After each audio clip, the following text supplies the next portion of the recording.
Hello everybody, today I wanted to talk about game theory.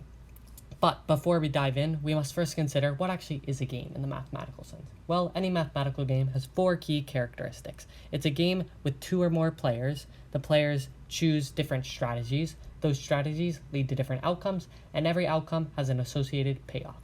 So, now that we know what these games are, how do we represent them and how do we analyze them? Well, we can simply represent 2 different players by writing their names. Let's call the player on the top column and the player on the side rows. Next, we can represent the strategies with letters, which represent the choices that the players have to make. And we can represent outcomes by boxes in a matrix, which represent all the different combinations of strategies. And finally, we represent payoffs with numbers in those boxes, with the number referring to Colin's payoff and -1 times that number being Rose's payoff. Now let's try an example.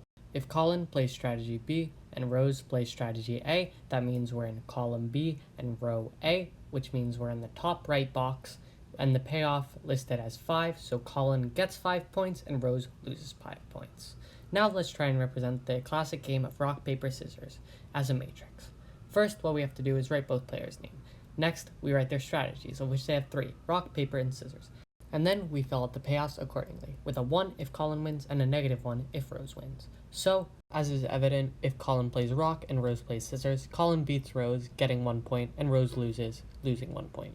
But now you ask, how do we win these games? Well, we can start by learning the principle of dominance, which states that if one strategy of a player dominates over the other strategy in all conditions, then the later strategy can be ignored.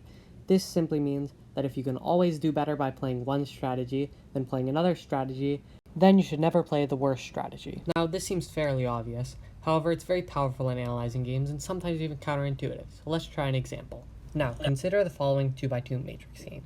While Rose might be tempted to play strategy B, she should apply the principle of dominance first. Of course, she has to assume super rationality, that is, that Colin would always play the best choice for him. So, from Colin's perspective, she looks at the game and thinks, oh, Colin would always play strategy B because it dominates strategy A, because -1 is better than -3 for Colin, and 1 is better than -6 for Colin. So then, Rose can use iterated dominance, which simply states that you can apply dominance over and over again. Rose, ignoring Colin's column A, always plays row A because -1 is better than 1 for her, resulting in the equilibrium point, the point that is played always when both players play optimally.